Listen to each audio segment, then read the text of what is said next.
Hello, everybody, and welcome aboard the Tabletop Express. We're here for the final, The Last of Us, as Brian Chandler said in a tweet earlier today. Anthony, this is the final favorites video from our favorites video series where we are going through our top 20 favorite games of all time. And first, before we get into this list, I believe we got to introduce someone. Yeah, we have a special guest, so we try to get 3 people on most of these videos. So I thought, why not reach out to someone on the Discord, who's also participates a lot in the chat, and notice that we have a lot of similar taste in games. I remember when we were doing our top 10 two-player list, he was rattling off things that were on my list left and right, and so let's bring him in. This is Dan Nixon, D Nix. Welcome to the Tabletop Express. Thank you very much. Happy to be here. Excited. I'm excited too. I'm glad you made it. I already had a little bit of a rough commute home, but we're glad you're secure. Yeah, a little white knuckle driving to make it on time. That'll happen in New Jersey for sure. Well, we are glad you're here, and I just want to say thank you. Obviously, you've been a very engaging and active part of our Discord community, and it's been such a joy. So it's so cool to be able to pull someone from the Discord community into Anthony's top list, and it is appropriate because you have been chiming in a lot of alignment between you and Anthony, it seems, in terms of favorite games, or at least games that you both enjoy. Yeah. And Chris, you mentioned earlier in a tweet too that there hasn't been a whole lot of crossover between any of the lists so far, and I think that is going to change tonight. So by no means am I last because I'm like the best list. It's more that I procrastinate the most and got all my stuff ready last. That's it. So there's no saving the best for last in this instance for sure. But yeah, we're excited that everyone hangs out and comments on these. I will apologize in advance because I'm going to be talking so much tonight. I'm absolutely going to start to have a little bit of a tappy cotton mouthy thing. So excuse me while I hydrate pretty often. I'm warning you now. As you do that, welcome Espin's in the house, Dr. J game fans in the house, Ryan Clement, Squirrel in the house. My wife is here. Rachel's here. And then I don't know if that is my son on the YouTube, because I got a good evening and a hello, but so that might be and son. I haven't had him pop in a while, so that's awesome. He should be going to bed, but it's okay. Stay up a little bit. Nope, it's her. There we go. I got my answer. I was gonna say we'll see what the insults come, and then we can kind of judge on who it is from there. Danielle's here as well. So yeah, we got a full house. Let me start with something, and it's a question that we've all kind of answered. When it came to making this list, just before we jump into it, can you describe your process a little bit of coming up with your favorite 20? Because this is a process, and for anyone who's tried to do this, like it's challenging. I hate it. I'll tell you outright. I can't stand it.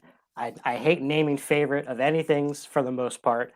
It took me years to confidently say that my favorite movie was Jaws, because I felt like I would be hurting the feelings of other movies.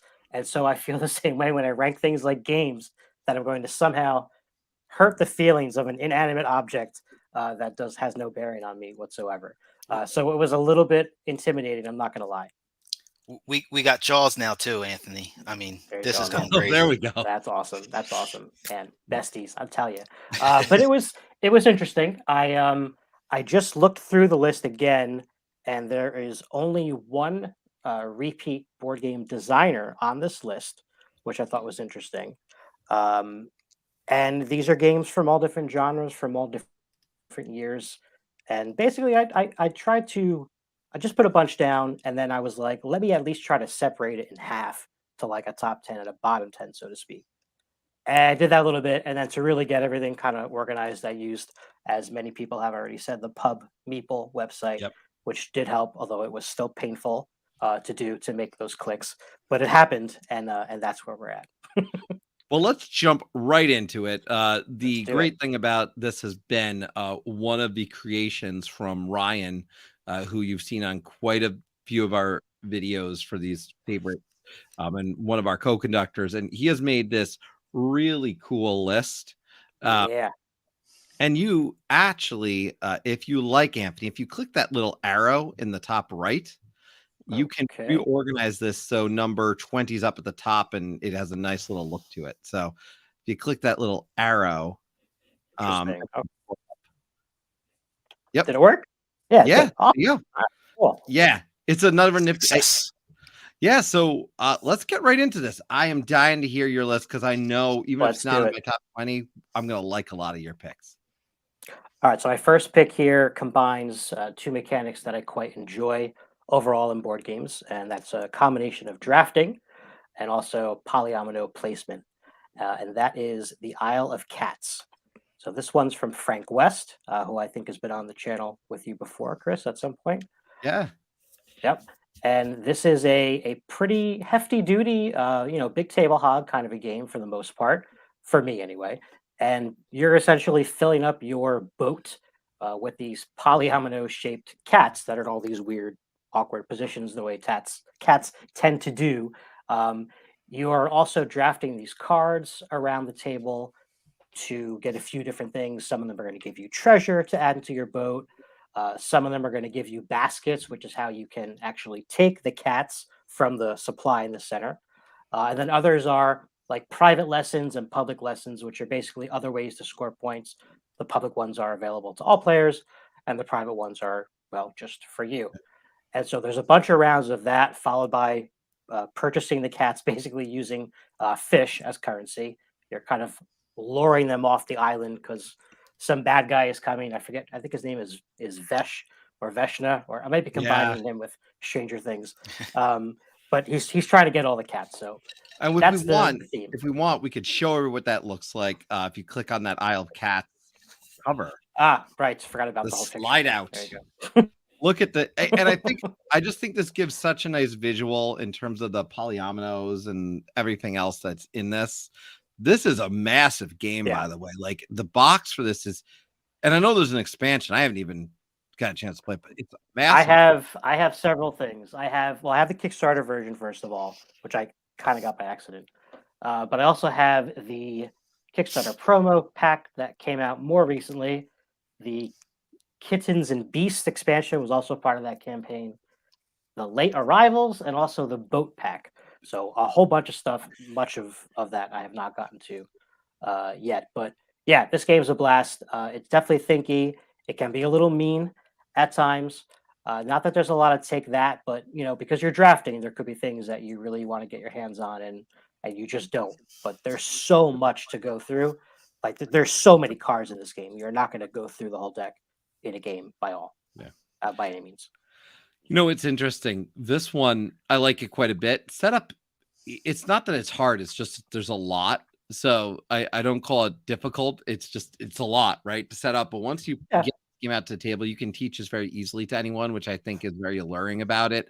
And it is fun to put those polyominoes out and try to build your boat, but also be thinking about, oh man, do I really want to do this, or do I want to try to get more of this piece, because this will let me get more of the cats versus end game scoring. It's got a little bit of everything. So there's a lot of avenues to explore in this game for sure. And it's funny because I want to point out here that Rachel points out there is a family mode for this, which is much easier, obviously, and toned down a bit. But that being said, the regular version of the game, like I said, is pretty thinky. You're not going to fill up your boat. You're going to have lots of empty spaces, and you're going to lose points for that. It's really hard to score like on all cylinders in this game. I like that kind of game. I like that because you have to make some decisions, and you're not going to get everything. Yeah, and this one I have played before, and I have shown this and taught this to, the level of player of a normal board gamer, someone who's played a little, and someone who's played hardly any, all in the same game. And like you said, it is a thinky game, and it didn't always work out that the most experienced player ended up winning, and the different strategies and the different ways you can get points. It just went well with everyone's level of gaming. Yeah, that's an awesome experience. A lot of pivot points in this one for sure.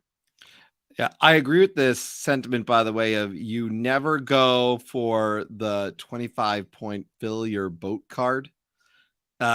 it is generally good luck with that one. It's kind of hard to get done. So Yeah, for sure. I'm with you on that For one, sure. Squirrel. That doesn't work.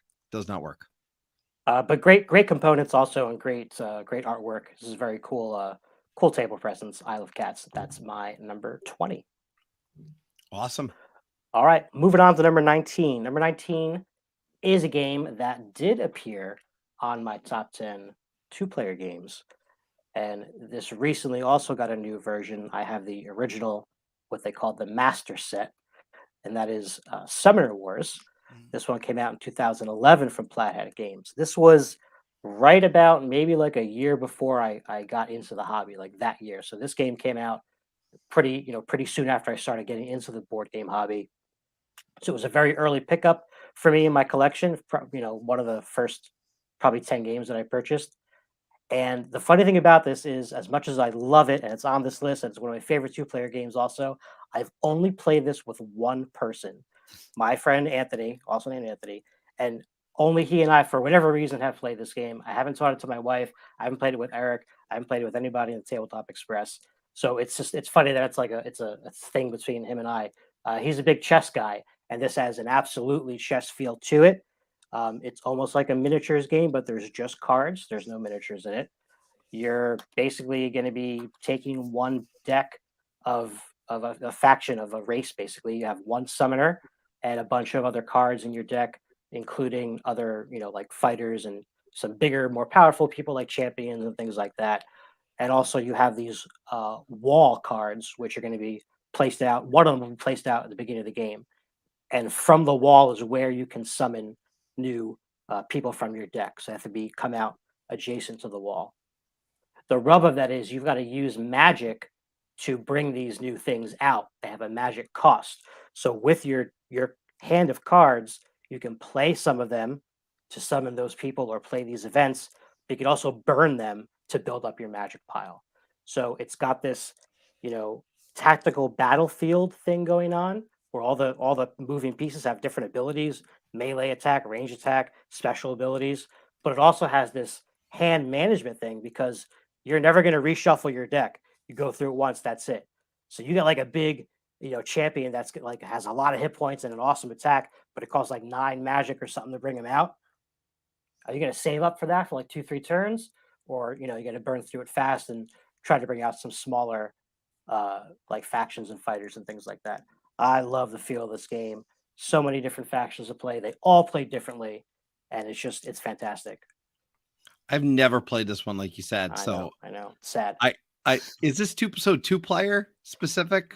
I believe the reprint listed as 2 players only, but I think this version, the master set that I had, might have said 2 to 4 because you could play like 2-on-2. I never really tried that. That's still really a 2-player game, even if it's like you can play 2-on-2 usually. Generally, I've found that's what that means. So absolutely. And a second edition came out to this within the last couple of years, correct? Absolutely. Yep. Did you make the move to that, or did you stick with the first? No, because like I said, because I haven't played this in a really long time, and I don't know how many total factions I have for this. The base set I think came with 6 or maybe it's 8. But there were several other one-off packs and then a couple of versions, because before this master set came out, it was sold kind of like unmatched with 2 factions in a box. And so later I bought those 2 boxes with 2 factions each as well. So I've got a whole bunch, I don't know, maybe 12 or 14 total. Yeah, according to Ryan, second edition has free online play. So yeah, I think this game would work well online as well, because like I said, you're just looking at your cards, and when it's your turn, you can move 2 units and attack twice or something like that. The attacking, by the way, is all dice rolls, so there's definitely a luck element involved. But again, a lot of the characters have special abilities, or you have events that can kind of alter stuff. But you're just rolling dice, regular d6s. 1 and 2 are misses, and the rest are hits, and that's it. Who's your favorite deck? Oh man, there's these like shadow elves that are pretty cool because I kind of like. They almost the summoner, at least, I think, has like almost like a nightcrawler ability where it can kind of like bamf into another spot on the board. But like I said, they're all cool. When my buddy and I play this, it never got to the point where I was like, "Oh, I'm gonna play my favorite faction again." Like I just always wanted to play another faction because it was just something cool to do, and they would always play differently against each other. Also, you can do a bit of like deck construction in this game, I guess, a la Magic, because they had a lot of these factions come out with a second summoner deck that had a new leader and new units. And if you had those two versions, you could basically mix them together and make a combination one. Shadow elves, yes. There's also jungle elves. They were pretty cool because they have a bunch of animals and stuff like that. Yeah, let's get this So to, that's my obviously number 19. one of the things we've talked about in Child 2 is playing as much of each other's games as we can. So put this on my list for sure. This feels like it falls right into my realm of games I'd enjoy. Yeah, and it's not very long. Like I said, I mean, it's only 2 players, so you're just kind of going back and forth. Not a whole lot of downtime for sure. Sweet. All right. This is fun. I'm having a good time. Now, Chris, I know for a fact that you have played my number 18. All right. Because you very quickly after play purchased it, which I love when that happens because that's just makes you feel like I don't know, just like an influencer, I guess. And it's a pirate-ish themed game. I say ish because you're not in the sea, rather you are in the clouds, in the sea of clouds. Oh yes. This is from Yellow 2016 release. This was, I think, the one on my list, maybe a couple more that I feel might be kind of surprising for people. Like I don't hear a lot of buzz anymore about this game at this point, 2016, unless there's like a reprint or something. I don't even know if this is still available or not. But this is a really fun kind of push your luck pirate set collection game. It's got a lot of set collection where you're going to be going to these different locations on the board. Well, it's just like but you'll be looking at these 3 ports and basically picking up the cards there and deciding if you want to take it or not. If you pass, you put it back, and then you go to the next pile and look at that. And there's 3 piles to do that with. If you don't take, when it gets to 3 cards and nobody's still taking that, you start to put money on it to make it more lucrative to take later. So why might you not want to take something? Well, it depends on what you're collecting, right? You collect like relics and different kinds of rum in this game that stack as many as you get different points. But there's also like cursed things that are going to give you negative effects and things like that. The other cool thing is there's also members of your crew that you can take to recruit, because every like 3rd or 4th space or turn round, rather, you're going to have a battle with a pirate to your left and right based on the combined strength of your crew, any kind of add-ons or weapons and things like that. Yeah, this is a very welcoming game. I have taught this to many experienced gamers and new gamers. Dan, like you mentioned earlier, with Isle of Cats, and have had similar success with this one for sure. So Marielle is remembering this because I did bring this home. We did play this once or twice. And it's a new one for Rachel, by the way, who has not heard of this one. Nice. What I enjoy about this one is it is set collection, but you are trying to balance what you take, because you need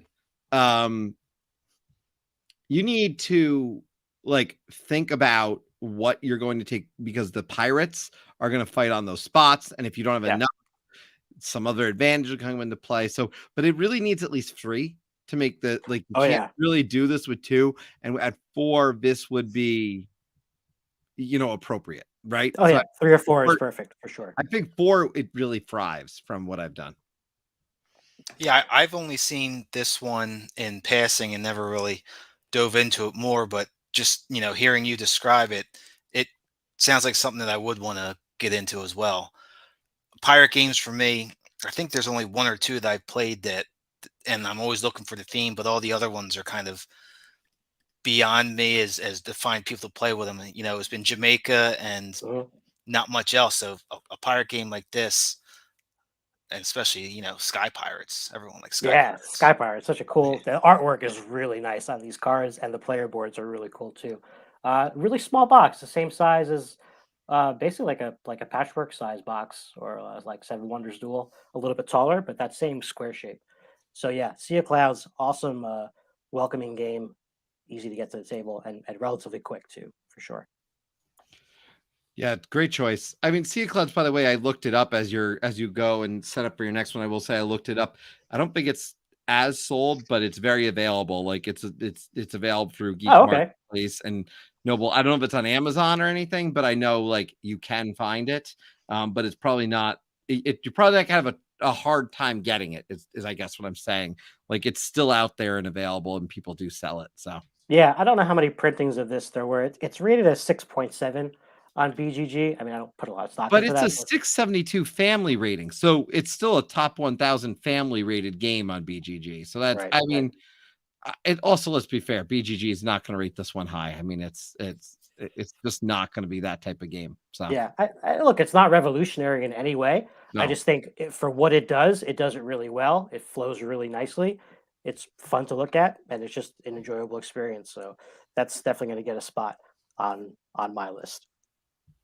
All yeah, right, good number choice. 17. Thank you.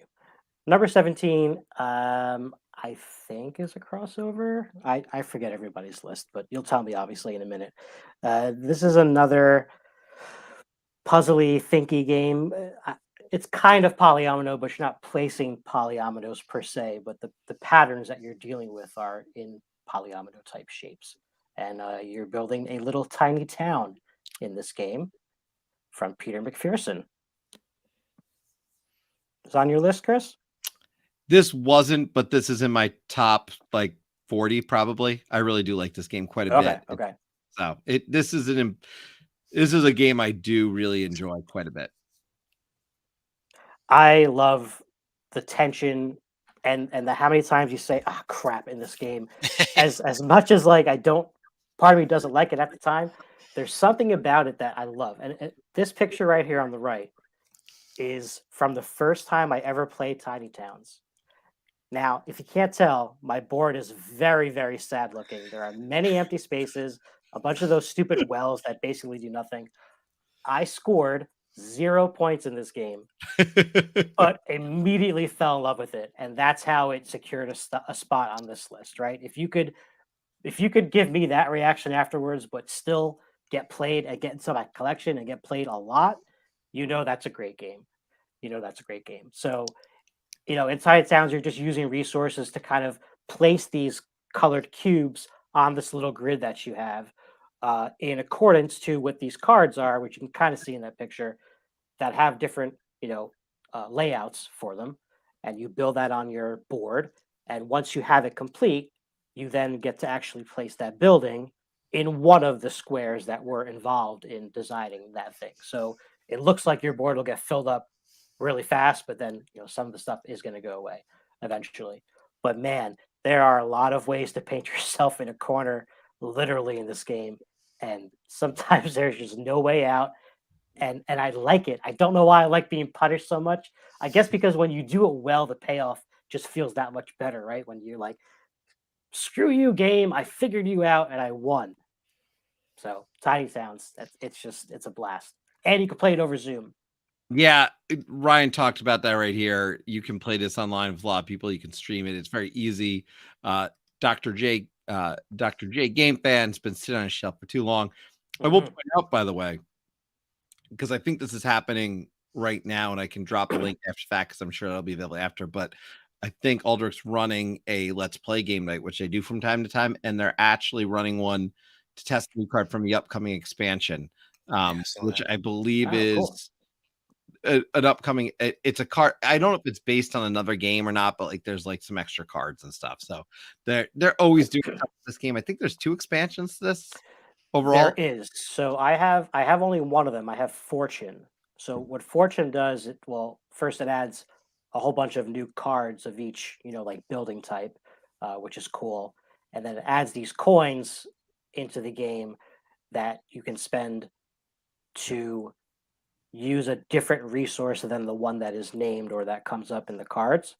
The way you get coins is pretty interesting, though. So basically, when you're playing Tiny Towns, if you have the correct orientation of those cubes on your board that matches one of those cards of the buildings, you can immediately place that building.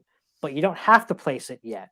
And in the Fortune expansion, if you bide your time and get a setup where you can build 2 things on 1 turn, you get a coin.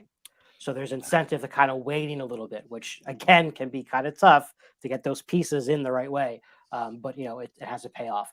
And then there's another expansion called Villagers that I have not. Which I have.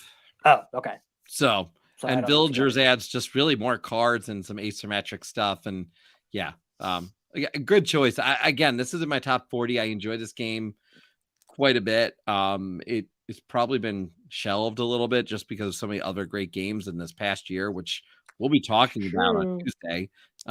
Just 2022 was so good, but yeah, this is enjoyable and it just stands out. It's probably not going to leave my top 50 anytime soon for that reason. And the replayability with all the different kinds of cards, the monuments. I've played this game maybe 4 or 5 times, and I've only ever played with the recommended setup because I keep introducing it to new people. Yeah. So I haven't even touched the other ones. And so it's just so much fun. And when you're just sitting there and you're like, just please say glass. Please say glass. You're just and a great solo mode, by the way. By the way, it's fantastic. It's you're playing for points type solo mode, which isn't for everyone, but I really like it when I just need to sit down and do something. Like this is one of those games that I just gets my brain going. There's a brain burn for sure. For sure. And when I play this 2 players, we do I forget what it's called, the variant in the rule book, but basically instead of just naming a resource back and forth, you use those cards. So you pull a card and whatever that resource is, both players get. You do that twice, and then you get to build or pick whatever resource you want. That's kind of the pattern. You go through the whole deck that way.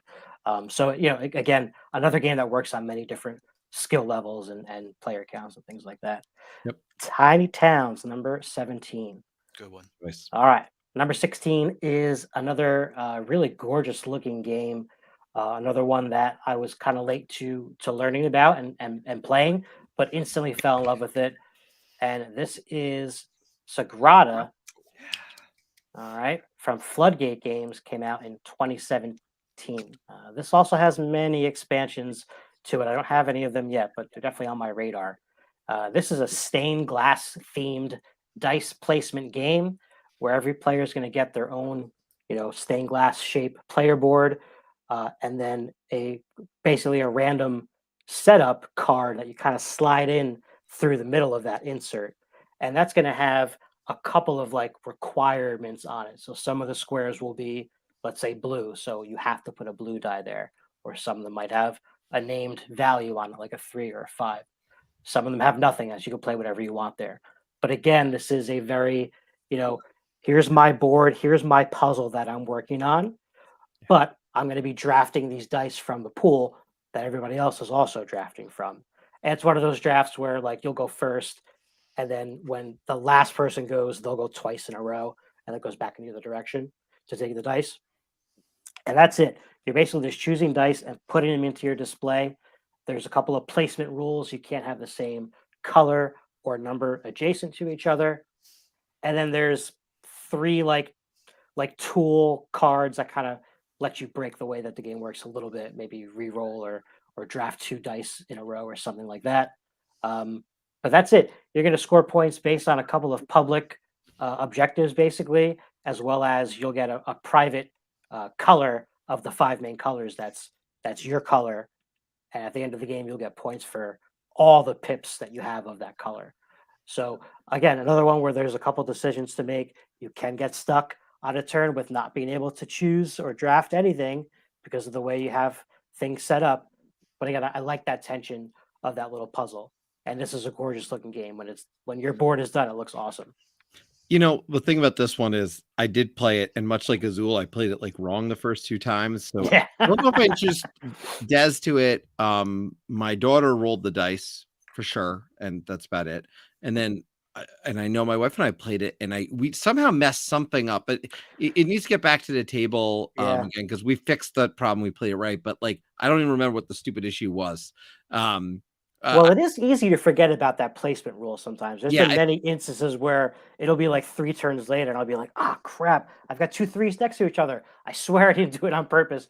But now, how do I go back? And it's really hard to backtrack in this game to figure out who took what. And then, so you got to really almost remind people of it every couple rounds. And you have to place the dice next to an already placed dice as well. You can't just go all over the board. Right. And even your first die has to be like, I think, on an edge. Yeah. So yeah, there's definitely from the first get-go, there's restrictions, and it makes it tight, and I like it. Yeah. Yeah. And this, this scratches the itch of just dice rolling. I come from a Warhammer background as well, so I would just get that handful and throw it out there. And also the app for this one is really, really fun. Oh, I got to check that out. I don't think I played the app. I've only played this 2-player with my wife, quite frankly. Yeah, that's perfect. I've never done it in any other way, from my knowledge. I might have played it 3-player once. It's possible. Like I said, I think I might have played my son, but I honestly, it might have only been 2-player. And because I think the game I played 3-player, we screwed up. So, I think I played it correctly once, which means I played it once, if that's the case. Yeah, it works well at all player counts, really. And technically, we've done this over Zoom as well. There's a little bit of upkeep in that. Obviously, only one person on one side of the camera is going to roll the dice, and then it's like a mini game. Like, okay, how many got 3 reds and 2 2s and a 3? Okay, got that. At least set up the next one. It's a bit of a stretch, but it works. So that's my number 16, Sagrada. All right, we are a quarter way done? Oh man. Yeah, quarter way done at 15. I'm gonna need some more water. All right, my number 15. Let's get right to it. It is the classic Carcassonne from Klaus Jorgen Reed. I'm not sure how to pronounce his name, but this is a lot of people's first game, or the way that they got introduced into the hobby. And even if it wasn't the first, it was a lot of times one of the first, and that's the way it happened with me. My buddy Eric, who was on Board Game Dads on my channel with me, is the one who introduced this one to me way back in the day. And it's funny because this was a game that I didn't really like the first few plays, and I blame it partially on Eric. I also blame it partially on the farmers, which is a tricky thing to teach people about in this game. So much so that I believe the version that is printed now has the farmers as like an optional variant. Yep. So it was, I guess, that complicated for a lot of folks. But Eric loved this game, and him and his wife loved it. And so every time I played it with him, he had a new expansion and he would want to play it. And so, while I was still trying to catch up on how farmers worked, all of a sudden there was, these inns and these flower beds. And it was like, okay. So it's not the farmer's fault then as much as the other games then. Yeah. It was just, so, once I really finally got it and got into the groove of it, I really appreciated, the beauty of this game and what it's done for the hobby. Introduced me to the tile laying concept, which obviously is very popular in many games. So I have 4 versions of Carcassonne. I have the original with several expansions, not all of them, but whatever I have, I can fit in that box. I have Hunters and Gatherers, the older version, because they just reprinted that recently too. The Winter Edition, and then also South Seas. So South Seas is definitely the most different of the ones that I've played, because you're basically collecting resources to then purchase. It's like a contract fulfillment kind of a game. So you're going to get points from these ships that you're buying with the goods that you get from still completing, islands and rivers and some other thing that's, kind of the same but different. So yeah, Carcassonne gets played a whole lot in this house. When my wife and I got married, we even had we had meeples on our tables for our table numbers, like wooden meeples. And then we also had on the seating chart, when you walked in, the text was, the background of it was the Winter Carcassonne box, box art from the inside. So yeah, this one has a big place in our household, and it definitely will not leave my collection. And you guys, Chris, you have all of this stuff. You have all of the stuff. Yeah. So Des is chiming in here. Actually, I do have them all except the mean one that the dragon one that adds the take that. I have everything else. My favorite of them all is the circus expansion though. It's expansion 10. It's under the big top. it's ridiculous. Like you make them acrobats, you put them different directions. Like I don't know why, but it's so thematically. I guess the circus came to town in this one. I don't know how else to do it, but to say you have them all is also unfair because there's so many promos and expansions. This is, I will note, my wife's favorite game of all time. There you go. Which does not that. So if you wonder why I have so many, we had to try them all. There you go. So I've only ever played base Carcassonne. So if you have to recommend, bringing one expansion in, which one would you go with first? Oh, I think it's definitely it's Inns and Cathedrals. Is that the first one? Inns and Cathedrals is probably the one which, if you get the big box, it comes with. So yeah, yeah, because it basically just adds more ways to score points on the stuff that you're already doing. Doesn't change the game, right? No, not really. Like it doesn't add any more pieces. It adds more tiles, but like a lot of the other expansions add more meeples and more tokens and more things to put out to do different stuff. Rachel agrees. Inns and Cathedrals, builders. I think that's the first one.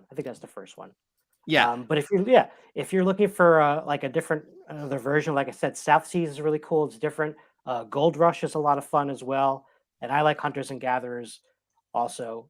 And there's several others for sure. And if you could get, if I could get a hold of that winter edition, I would. I just looks so cool. It doesn't do anything different. Yeah, we like to play that around Christmas time. It's got the only thing that adds differently besides the artwork is there's a gingerbread man token that you'll get points for if it's in your city, and a new gingerbread token tile comes out.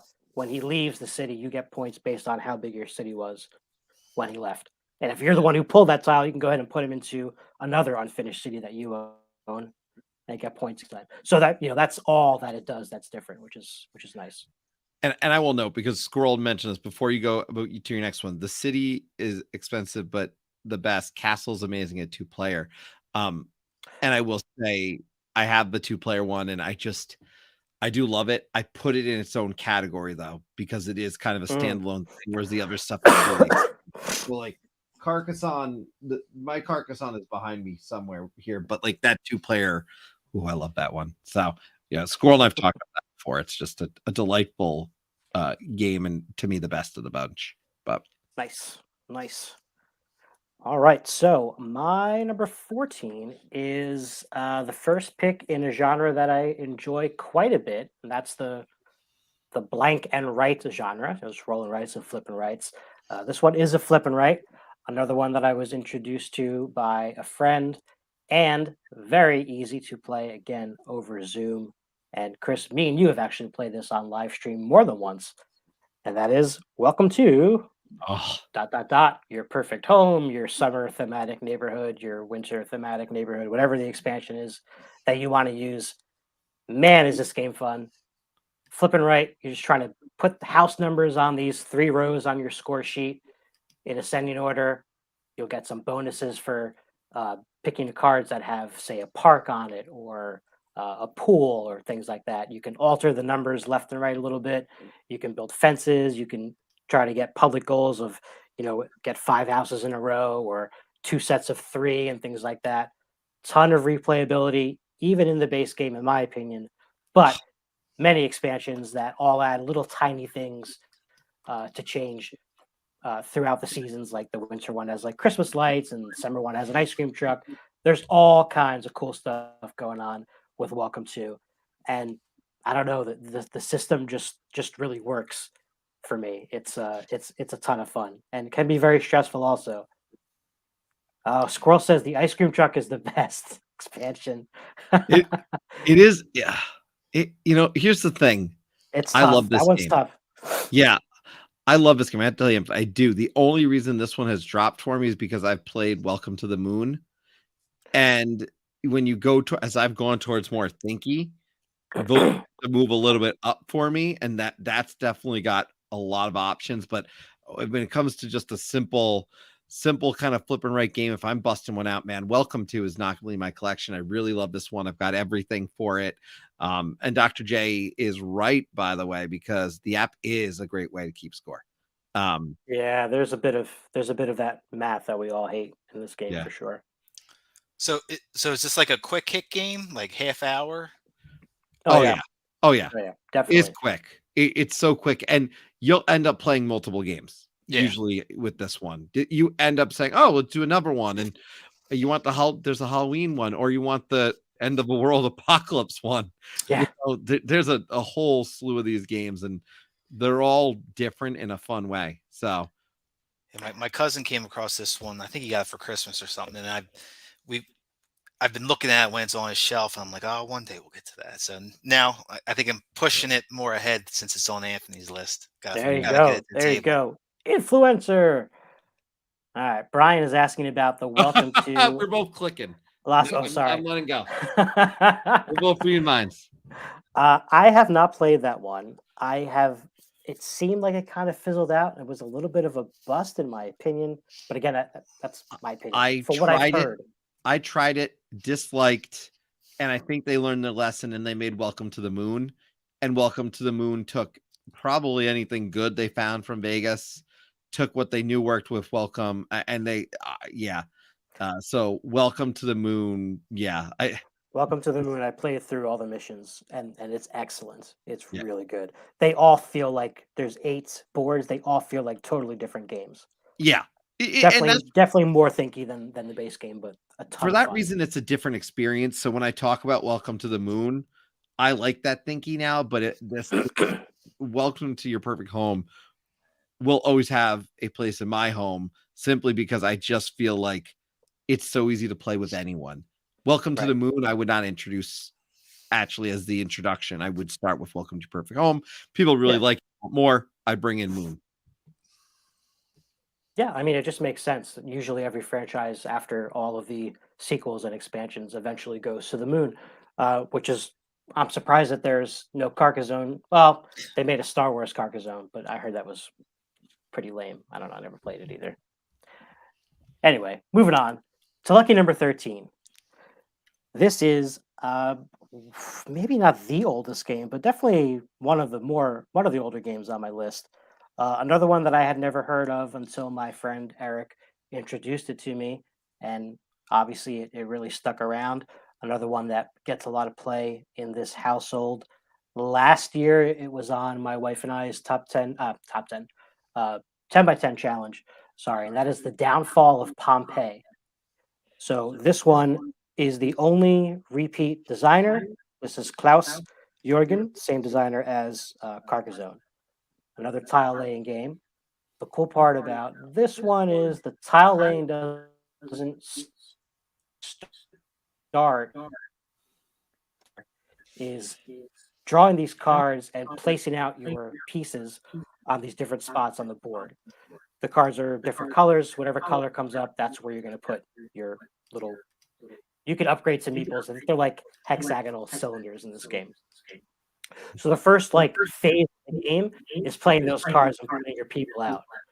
Then at some point, one of the cards you're going to bring up is going to trigger the eruption, basically, of Pompeii. And that's when the tile laying thing starts to come into play. So now you're pulling these tiles from the bag to spread this lava around the board. Anytime you cover a space that has people in it, they're going to go right into that cool plastic volcano that you get to construct in the corner of the board. And you get to make a cool little sound like when you drop your opponent's people in there. I've seen folks put a tea light candle in this thing to make it look like it's erupting, which is a cool thing to do. But that second phase becomes this outrun the lava, because the way you score points is you're trying to get as many of your people out of Pompeii as you can, and the board has various exits around. But based on how many people are in the square, that's how many spaces you're going to be able to move. So there's an advantage of trying to build up, 2 or 3 or 4 of your people into one spot, even if it's with other opponents as well. Because if you leave that space and there's 4 people there, you're going to be able to move 4 spaces ahead. So it's all about that move and then catch up and move another guy here. So you get to move them again later without getting, tackled by the lava. Downfall of Pompeii, an excellent under the radar game that I highly suggest. Have you guys played this one? You've talked about this. I've never played it. That's about all I can add because I've ever since you first talked about this, I've wanted to try it. So that's what all I can add. It sounds interesting, and add it to the list. It's basically all I can say on a few It's of a these. lot of fun. It has this game would be. I don't know if there's an app implementation of this or if it's on BGA or anything. Because the annoying thing about this game is the setup is quite tedious. Just the way that you build the deck of cards, because you've got to basically make these piles, then put in like several of the omens, which are going to show you when the eruption is starting to come, and that's how you pick up people and put them in the volcano. And then you got to shuffle them again and take out this many. It's a really like if we're gonna play this game, my wife has to like sit in the room until I'm like done setting it up because she can't talk to me while I'm trying to be organize this deck because I feel I'm gonna mess something up. So a little tedious, but it's definitely worth it. Oh yeah, that's right, Espen. It is on Yukata. Um, yes, it is more fun to chop the actual pieces Yeah, into I the don't want to play this volcano. online. I want to do it just to, no, Yeah, no, yeah, no. and you could get multiple omens in a row, and it's happened where you could lose 2, 3 people in a row, and it's obviously devastating if it's not you, but it's fun to to drop them in regardless. So that's my 14, no 13, the Downfall of Pompeii, an excellent game, 2004, not as old as I thought, unless maybe that's a reprint year, not sure. Yeah, and this was on our lucky. We did that game of favorite luck games. That's where it was originally discussed by you. Got it. Yep, that makes sense. Cool. All right, moving on. My number 12 is another game that was pretty early, a pretty early addition to my collection when I first got into the hobby and became an instant favorite of mine. And my wife really enjoys it as well. There is a small expansion for this. There's also a gigantic, oversized version that features a giant panda because this is Takenoko by one of my favorite designers, Antoine Bauza. He might have been the top one. I forget that list already. Anyway, this game also came out in 2011, like the Summoner Wars Master Set. So again, it was right when I first got into the hobby that these new games were coming out. So it was so exciting at first, and then you discover all these other games that were already out. It's insane. Takenoko is a game where you're going to be also fulfilling contracts basically on these cards.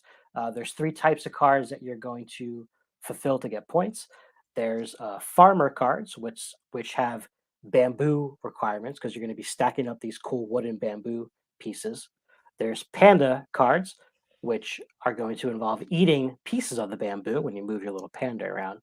And then there's these kind of like terrain cards, which, as you can see, you're going to be basically building out this garden with these cool hex tiles. And some of those cards are, an arrangement of hexes in a certain, colors or orientation or things like that. So you're trying to just score the most of those cards. It's an action selection game as well. So you're going to be doing 2 things on your turn, either moving the gardener to grow bamboo, moving the panda to eat bamboo. In the expansion, you can move the lady panda and eventually get some baby pandas, which give you a little bit of an advantage. You can also add these blue things are like irrigation channels. So you basically have to fertilize these areas of land before they can even start to grow the bamboo. And it's got a cool die too that you can roll that lets you do an extra thing, or it has weather that affects, might scare the panda with lightning, or extra rain lets you grow, taller bamboo. But it's a cool back and forth because every player is trying to go for these little contracts. So if I want, I want to have 3 stacks of bamboo that are all 4 sections high, but you have a card where you're trying to eat a bunch of green bamboo, you're going to keep knocking those things down every time I'm trying to build them back up. So very, very cool table presence as well with Takenoko. Definitely not, I think, a step above an intro game. Like I've taught it to new players, but because there's a lot of actions to choose from, it could be a little confusing at first. But once you get the hang of it, man, I see a lot of people in the chat like this one as well. Yeah, this is a pretty looking game, Takenoko. It looks pretty. What you need to be prepared for is table space with this one because it can start to take over your table, and that's not a bad thing. It's just X's a are reality. big. it really can start to be like, oh, whoa, it's like Carcassonne. It's going to be growing tiles. Yep. But the thing that is really good about this one to me is kind of what you said. It's almost like it's a welcoming game, but it's a next step in terms of welcoming. But at the same time, if you're someone who's played a few games, no problem. You can go right into this one, and the panda's cute. I know you've got the expansion with the mama panda and the babies and all that, which is a little bit different. But this game is just solid. I think this is a game that should be in every library, quite frankly. It seems like it's one that falls into that category, and it looks delightful on the table. Well, that's the thing, right? It's welcoming in that if you're playing this in a public space, people are going to come over and look at what you're doing, right? So it's definitely a conversation starter for sure. Absolutely. Yes. It can devour your table, or I can devour your table. Uh-oh. I don't know if that's a threat or if I'm pretty sure that's supposed to be it. All right. I'll try to go faster. So that's Takenoko, my number 12. That'll be in my collection for quite some time, for sure. All right, moving on. Almost halfway through. Number 11. This is definitely an older game. This one is definitely mean. Like, it's mean.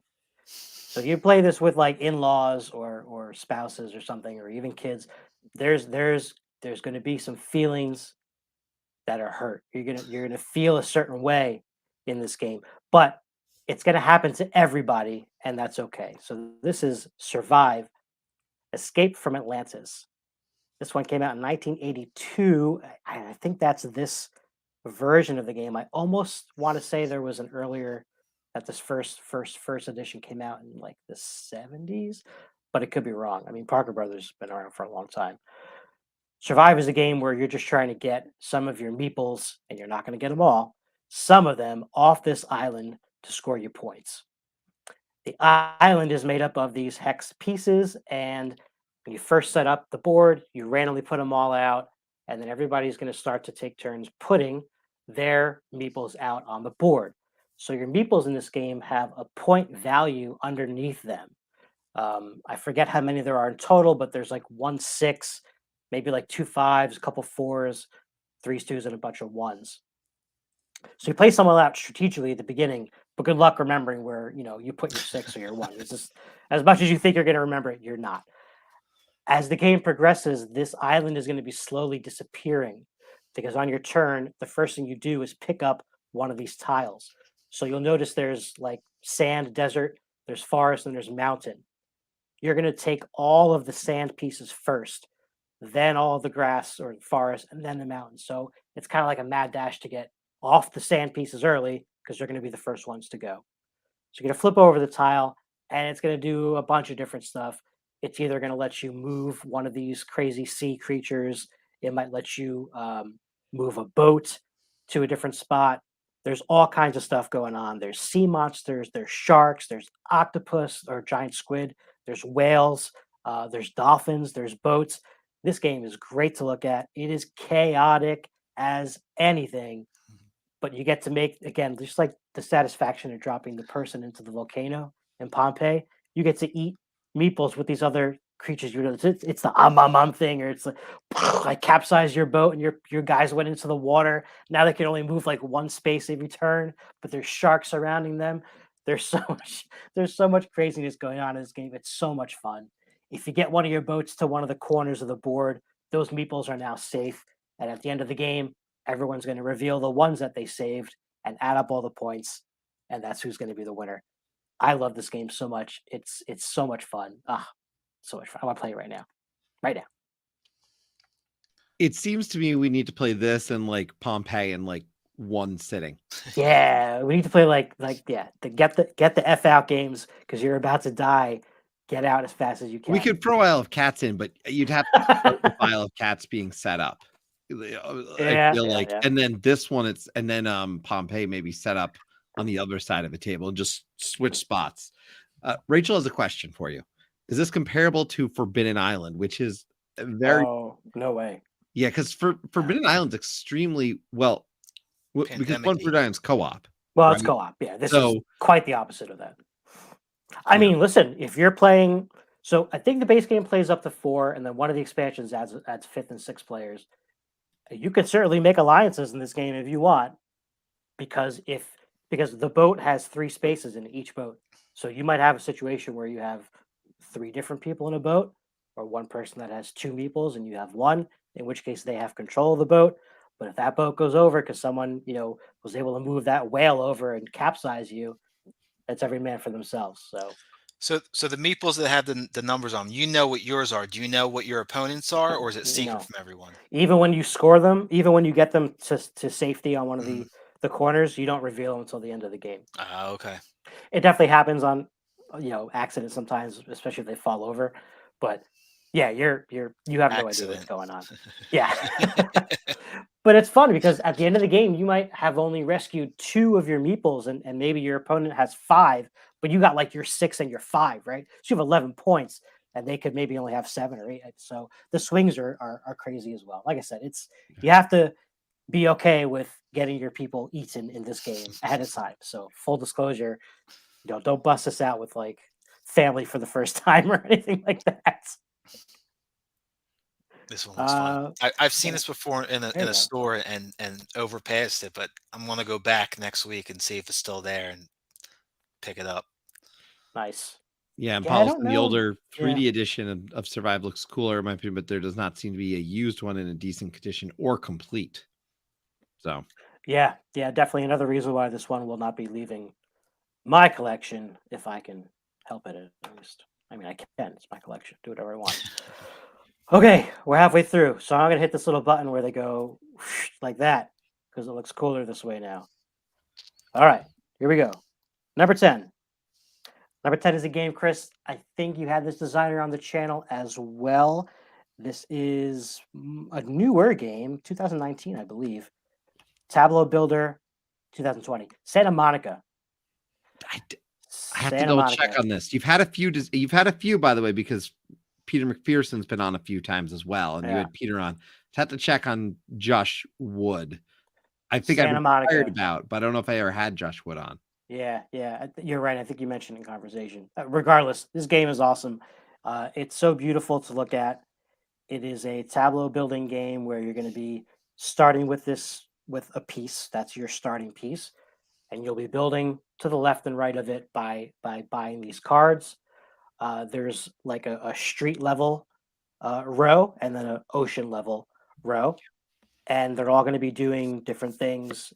There's similar to other games that I've mentioned. There's a lot of decision points and pivot points in this game because there's a lot of these cards have these like activity rings where you need to get X amount of this type of person into that to get points at the end of the game. Then there's a way to get points for having multiple of a type of building, like multiple tourist spots or multiple restaurant eating spots or multiple water activity spots and things like that. It's got this cool like drafting mechanism where the cards are set up in the middle of the table and you're going to pick one of them. But then there's also the food truck and then a food person, a foodie token. And if you get those, I'm going to forget which one does which, but they let you move extra people or maybe even take an extra card. I think if you have both of them, something like that. Again, very puzzly. You really want to try to get things in a certain spot for this, and you're not going to be able to do everything. It's another game where when the end starts to get near, you kind of start to panic and be like, oh man, I've got all these people that aren't doing anything yet. Because basically, you're trying to build up the best, boardwalk and seafront to attract the most visitors, whether they're locals or tourists or VIPs or whatever. So if they're floating around on like not an occupied space, not doing anything, you're going to lose some points for that as well. Another gorgeous looking game, really nice artwork. This game can be played over Zoom, even though it's obviously largely card based. The cool thing about this deck is that they're numbered. So again, if both parties, involved own the game, one of them simply has to put the deck in order numerically, and then whenever a new, display comes out, your friend can say, oh, okay, it's number, 64. We find 60, add that to the pool of cards. Now we're all looking at the same thing. And it just looks great. When you're done, you're built up, you got this cool boardwalk, seaside thing going on. I love this one. Santa Monica, this was a highlight of 2020 for sure, especially pandemic wise. And Josh Wood, if people are looking at Let's Go to Japan has a similar feel for a reason. If you look at from that tableau perspective and some of the other stuff that's going on, because the same designer. And this one, I will note, I love the footprints. Like when you're trying to get as many footprints down as possible might be one of the things. Right. The kind of what kind of pieces come out, getting them into the right place. Like you said, just that fight. Yeah, lots of ways. Oh man, did I get the right tiles next to the right place with the right symbols? There's so much going on in this game. It's really just a gorgeous production and a thinky game that, as beautiful as it looks, it's tough to really master this one, which is a big reason why I like it. It is. There's layers that you don't really see at first, because it just looks like you're trying to make something that looks cool, but really you're trying to get those people to do certain stuff, and you're trying to chain together, certain symbols, a bit of a set collection thing as well. So yeah, this is a lot of fun. Santa Monica. Again, I think there's one expansion for this that I think adds more, or like double wide cards almost, that would take up both rows. I don't own it, but I played it once, and I don't think there's any other expansions for this yet, but I wouldn't be surprised if there was. I can confirm there's promo cards. There was one that I had that came with the Dead Reckoning game. Okay. So it has a pirate ship in the background. But there's also there's one expansion that I think you're mentioning, which is the Long Weekend. So there's like new events in it. There's like double side events or something. I don't own it, but I know of it. Yep, that's ringing a bell now. Yeah. So that's my number 10. All right, we're officially halfway through, and it's only 10 o'clock, so we're good to go. All right, moving on. Number 9. This was definitely on your list. 2-player only game. A classic at this point. That's Targi, and there's our crossover. Yeah. Chris's number 1. Yeah. Oh, such a good game. It's a phenomenal game. So this is a game that I was out for a long time before I actually played it. I had known about it. I had heard it be on people's top whatever's list for a long time. It just did not look appealing to me at all. And then one day my friend Steve taught it to me, and I was like, oh man, I wanted to do that thing that you just did, or now my options are so limited. And again, it's that tension and that one-on-one of those, you're placing your people on the outside to make these coordinates to get that thing at where they meet. Man, is this one tense. I love the back and forth. It's such a struggle. You're trying to build certain types of the same card to get the most out of your points on your tableau. But then there's a whole resource management thing that's going on. And there's also raids where you're going to lose resources unless you have something that protects you from them. I'm not going to belabor this because I know you talked about it extensively, Chris, but this is, I understood why it was so high on your list for sure. I can't even go to my video, look at the end. They're chaptered off. You can see what I said. I adore this game. It is phenomenal. And I will just say the back and forth in this one, the push and pull, the not so mean action, because you kind of have no choice in this one, that really just makes your opponent go, this just does it brilliantly. Great choice. I obviously agree with this one quite a bit.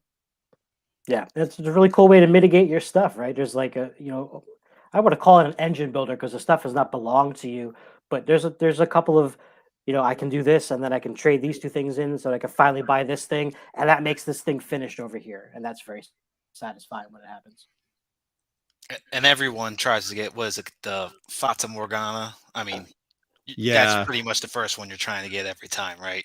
Yeah, because that's the only foil you have to getting screwed out of the space, basically. Well, the great thing is there's a round where you can't get it because the robber's on it, right? Unless you've already played down the card that lets you play a piece where the robber was. So this game can play so different every time. And if you're playing this game for the first time, just so people know, you can flip over the cards and that are just, and they'll tell you all the exact actions you take on them. So it's designed to be able to be very teachable in that way. And then once you know the game, you just flip them over to the other side and go off the symbols. Yep. Not a quick one by any means. It's definitely, it's thinky. There's that to it, but because your whole turn is really planning, right? You're always thinking because you're just going back and forth placing these people. Even when it's not your turn, you still are. Your brain is on, and you're praying also that your opponent doesn't take the spot that you want to go to. But yeah, this is a nice tense 2-player experience in Targi. And it is that planning, it's all right. I want this space, but if he takes that space, I gotta go to this space. But then, if that happens, I gotta come back around over here and make sure that it turns can take a while because if you both sit there and think and strategize that way. Yeah. But also sometimes you're just like, all right, let's just speed clock and just boom, boom, boom, boom, boom, and then just where we land. In all fairness, you can play this almost like that speed chess way and exact that you've got 30 seconds to make a decision. Yeah. I really like that. I like it quite a bit. For sure. Well, I know you're going to like my number 8 as well. So get ready for that banner to come over again, because this is Cartographers. Oh, this was Brian's number 1. This wasn't on your list at all. This was honorable mention this year. It literally felt like 21, 22. It just barely got bumped off, mostly because I finally played Agricola and Castle de Burgundy got replayed, so they bumped it. But Cartographers, I love Cartographers, so I think I said on my video it may be back on my list. But yeah, Brian's number 1 and my number 1 are in your top 10, so that's kind of cool right there. Love it. Yep, another flip and right game where you're going to be just filling in your own map. So you are obviously building your own area, so it is very solitaire in that aspect. But there's these monsters that come out in the game as well, which goes instantly from you're playing by yourself to now you're interacting with your opponents, because you're going to pass your score sheet to them and they're going to draw the monsters on your board for you, which are not good because they're going to be negative points for you. Plays over these 4 seasons, where each season there'll be different things you're trying to score for. So it's going to change the way you want to build your map. You're basically coloring in these polyomino Tetris shaped things on this grid as well, making them look kind of cool. You can use regular pencil if you want, but let's be honest, you should use color pencils when you play this game, and you should draw little trees and little houses and little rivers and things like that, because when you're done, the whole point of it is you made a map, so you want it to look like a map. Also can be played over Zoom, I might add. I know there's app implementations of a lot of these games that I'm saying you can play over Zoom, but yes, you can play this with folks a lot of different ways, and it's just another very satisfying game. It looks great when it's done, and it's just, despite that whole thing, like try to block each other, so to speak, it's a very relaxing game. I feel very calm when I play this game. I like to draw, so it's very calming for me. I've only ever seen this in passing, and I haven't played it. And then it was obviously on Brian's number 1 and mentioned by Chris. But I went back and read Brian's article on it as well, and pumped me up to want to play it. And now that it's on your list as well, it's like, all right, this is getting pushed to the front too. So, and I think it's, pretty available. I think I've seen it at Target. So, hit that, buy 2 get 1 free. And get that going for you and get it to the table. Definitely. I want to. And there's a lot of expansions for this too that have like different map layouts and things like that. You don't need those. They're cool, though, don't get me wrong. They're cool, and they add a little bit of a different aspect to each one. But the base game, you're going to get a ton of replayability out of this, because not all of those scoring cards are always going to be the same, and they're going to come up in a different order depending on how you set up the game. So your plays are not going to feel identical, because there's always different ways to score points. And just as a qualification here, because people were asked, we talked a little about the app. The app is great. I prefer it on paper, but if I'm standing or waiting around, the app is phenomenal. It is my second favorite board game app. Okay. And it I'd say probably, yeah, because I think Raiders of the North Sea is my favorite implementation, but this is just perfection, quite frankly, in so many ways. It's very easy to use, and they do challenges every week with it and other stuff. Plus, there's an app where you could make, it might be the website, but you can actually make your own maps. Like you can customize. So the replayability of this goes above and beyond. So yeah, it's a great choice. Like I said, this is very much one that might pop back into my top 20, but I really enjoy that one. And I think it's pretty welcoming. I will say, and I think I mentioned this on Brian's, the only thing is those qualifications for scoring. I always read them out as they come out and make sure anyone who's playing for the first time understands them.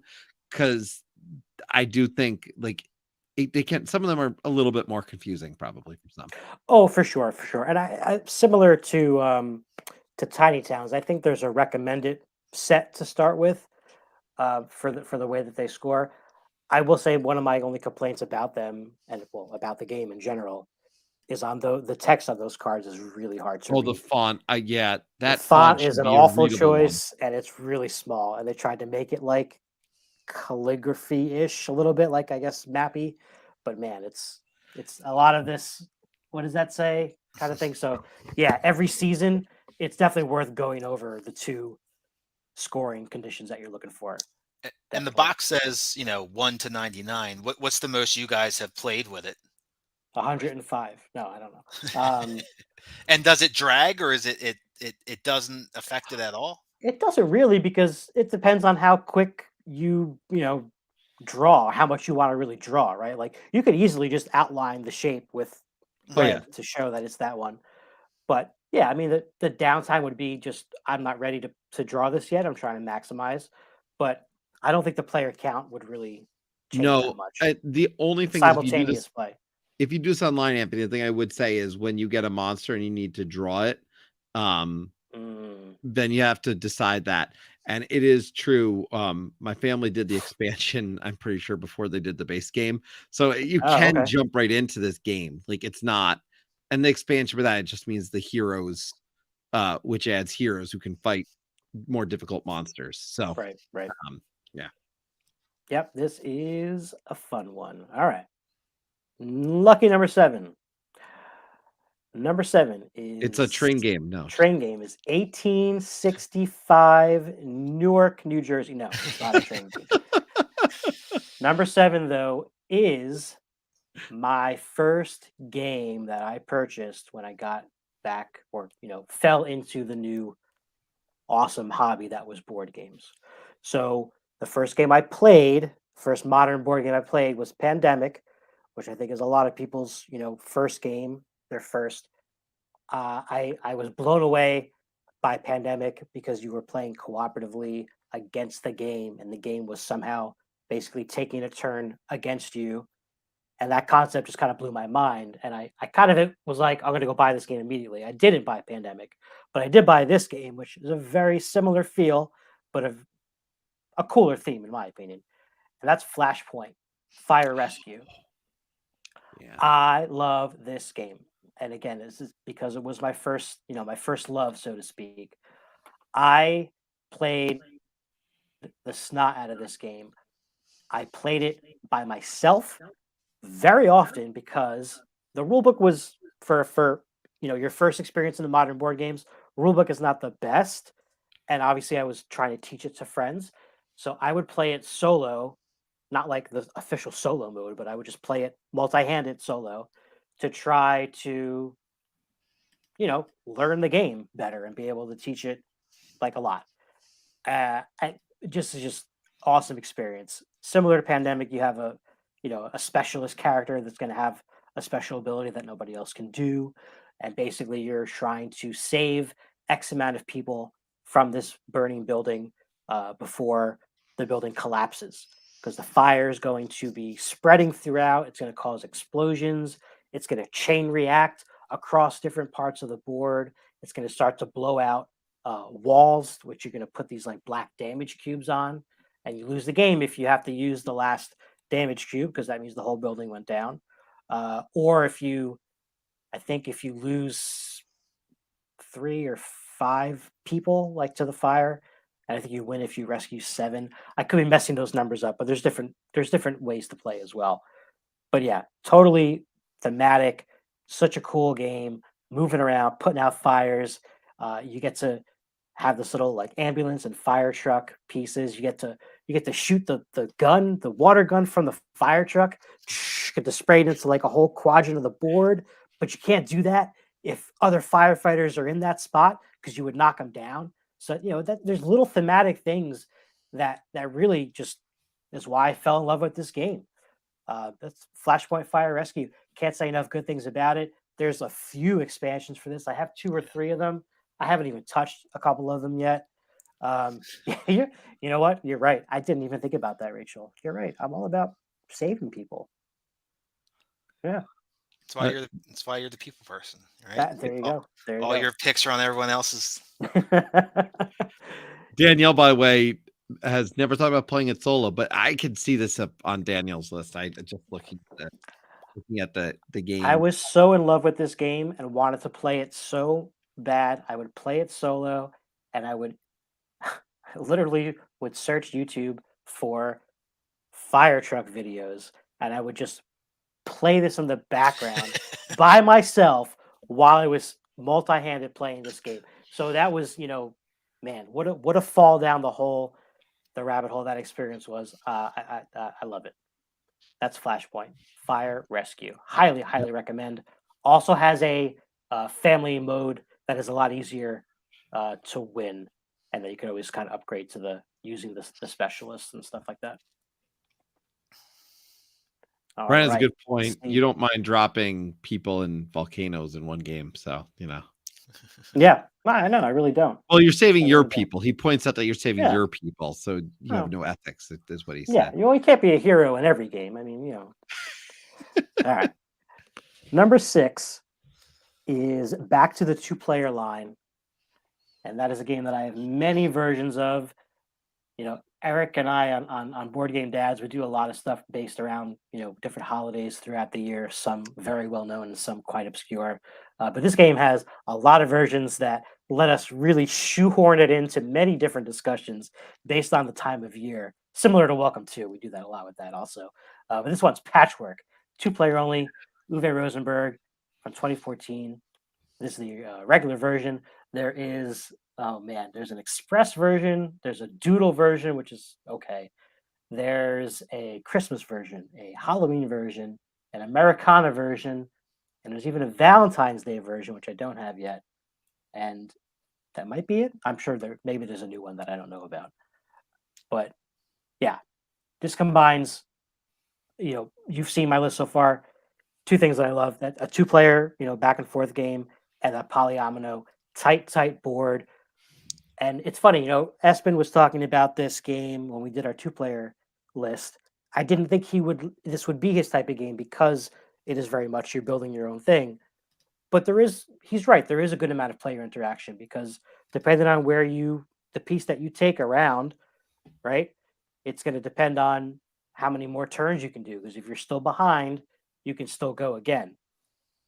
I didn't even tell you what the game is about. You're basically taking polyomino pieces, putting them on your board, trying to build this nice quilt, and that's it. It is another very punishing game where you will easily score negative points, but possibly still win. And that's one of the reasons why I love it. Yes, Ryan, a ton of interaction. A lot of strategy going on in terms of how many turns you want to try to get in a row, how much money / buttons you want to get. Oh man, so fun. This one's so good because you can very easily at the beginning of this game fall into the you're not spending a lot of time, but you're not getting the buttons on your board. Or it can be the completely opposite. You went heavy for the buttons early, and then you're so far ahead, and then they're just taking turn after turn after turn, filling their board up, and you're like, I'm going to have so many negative points with this. Yep. It is very often a case of who did just slightly less bad. And you can teach this to anyone in any age and any level of gaming because, I've taught it to friends who do play. I taught it to my daughter who beat me the first time we played. And I'm just like, Nice. this is great. Isn't that the best feeling, though? Like, No, it is. I always, yeah. That's how I talk about Raiders of the North Sea. The first time I played and taught my son, he just he beat my wife and I in the game, and I was like, "This is awesome." And you can see, I mean, Ryan, clearly Ryan's photo on the right there, and so there's Maddie. He snuck Maddie in. My daughter also loves playing with these pieces and like matching them up. So quite frankly, as you know, if you're in that education world, you can appreciate the fact that you're learning to kind of put pieces together and line. And even though they obviously look different, in terms of what's on the pieces, the shapes fit together, and you can kind of do some really good lessons there. So yeah, this is great. And I knew you were going into this the moment you started saying there's many versions of it. I will just say the Halloween version I'd like in particular, because that's when they rebalanced a few things. Yeah, there's some new tiles in that one, some new pieces. Yeah, so Really? I don't know all the details, but they rebalanced it a little bit. And they did. There's an article about somewhere about how they rebalanced it, but yeah, it definitely did a few things, and then ones that followed it after, I assume, kept that balance. That's interesting. I guess this so, one as yeah. well with the app does a really good job of online play. Yeah, you're right. Yeah, this is another one of those ones that falls in the top app category. But yeah, another favorite of my wife and I. This is on our current 10x10 challenge. We've only played it once so far, though. We're doing awful on the challenge overall. We only have let me see here. Oh God, 9 plays. I saw this list. We've got some work to do. Yeah, lots of work to do. Oh yeah. All right. Next one here. We're going back to the co-op, trying to save people from with polyomino spaces. There's not. But you're trying to save the townsfolk basically from the classic monsters. Yeah. This game, Horrified. Again. Not you again, by the way. He's picked the last 2 in a row. Very nice. Very nice. Yeah, the first time I played this game, it felt oddly nostalgic, even though it had just come out, that year that I played it first. But there was something about the board. It just had this feeling of a game that I would have undoubtedly owned if I was, like 12 or 13 when this came out. That's just the way that it felt. And, I love cooperative games where you can have your own character that does one thing that everyone else can't do, but everyone else has, X amount of actions to do a lot of the same stuff. In this one, you're trying to work together to defeat a certain amount of monsters. You can play with just 1 or up to 5 or 6, I guess, if you want to kind of mess around with it a little bit. But it's really cool because every monster has a different way that they're going to be resolved. It's not just like, oh, I have to kill them. They're all really thematic, and they did a really, really good job with the way that the monsters play. You've got Frankenstein and Frankenstein's monster and the bride, which are 2 pieces as one monster that plays in the game. But you're trying to basically humanize them and get them to fall in love, and that's how you complete that aspect of the game. Then you've got Dracula, where you're straight up trying to destroy all his stuff. You've got the Invisible Man that you're trying to prove is guilty of these crimes of stealing stuff. And they all have a different way to defeat them, but they also all have their own, thing that they can do that's a little bit different as well. The Invisible Man is super annoying because he's going to steal from a location, like take all the items there. So basically, you're going to be moving around the board, gathering basically just different color items. There's like blue, yellow, and red, I think. And these monsters have these different requirements, like I got to get 6 points worth of red and bring it to the precinct or whatever, or I have to get this many, blue and bring it to this place. A lot of cool interaction because you're going to be planning your moves for sure. Who's going to go over to this side of the board, or who's going to take on the attack when that monster comes. And then there's also these random townsfolk that are going to come out that you can benefit from if you kind of bring them to their safe spot, so to speak, before they get mauled by the monsters. The next version that they put out of this was the American monsters, based on a lot of like urban myths and cryptozoological characters. They got Bigfoot and the Jersey Devil representing as well. And that version was awesome too. Like they didn't just reskin the monsters and put a different picture on them. Like they all play differently also. So I love both versions of this. I recommend either one. I think the original has probably a little more appeal because of the monsters that are in it are, timeless at this point. Everybody knows Wolfman and Dracula and things like that. And the other one might be a little more niche, but they play the same way, and they're both excellent. By the way, Ryan pointing out all the villagers are side characters Yeah. from the movies, Mhm. which is really neat. I will note, and I've told this to Ryan before, what I really just want is a reskin of this done in the universe of the show Supernatural from the CW, because they are brothers who go hunting after monsters because it's the family business. Like it's perfect. You could have a little Impala driving around the board. Like I will make this myself if I have to, just for me. You should, dude. There is. I played a fan made version of this called Terrified, which has all of the more modern horror characters like Freddy and That's cool. Hellraiser and Chucky, and things like that. And it's a really well done version. It uses the original game board, but the monsters are all different, and I think the cards are different, but a lot of them do the same, type of thing that the other monsters did. But for a fan made thing, it was actually really Yeah. really entertaining. Yeah, So- look, that looks so cool. Yeah, I played the original know if you can buy it. Horrified. Are the player roles different in the American Horrified?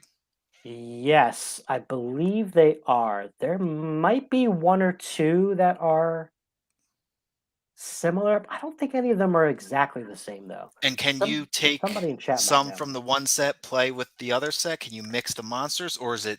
I don't think so because the two boards are different, and like the monsters have a lot of like things that are very Board-specific spaces, space right. dependent. Like the Ozark Howler starts in this thing and has to get to this spot or something like that. So yeah, I don't think you can mix. You might be able to mix the heroes. I'm not really sure about that part. It's possible, but Yeah. like I said, either version of this, Yeah, you're definitely get it. I recommend this for families whenever I can. It's just fantastic. I just want to play against the Jersey Devil in your other copy, because that's the one thing I just seems appropriate. We were talking about a Jersey theme sometime. Yeah. Maybe that can work. If we can go against the Jersey Devil in that one. The Jersey Devil is actually really cool. It changes up gameplay the most, in my opinion, out of any of the monsters in both games, because you start with all the villager cards face up, and you're trying to basically you're trying to like solve the family tree to identify which villager is like the real descendant of the Jersey Devil or whatever. I forget the mechanics of what you do to make that happen. But yeah, it definitely flips over the game a little bit with that having them out beforehand. By the way, Riley's saying there's quite a bit of replayability. It would Mm. include the mix and max, and that's the same way I feel about Villainous with Mm. Marble Villain. Like I just Right. like it's the same way I feel there, because I want to put Captain Hook against one of Kang. I don't know.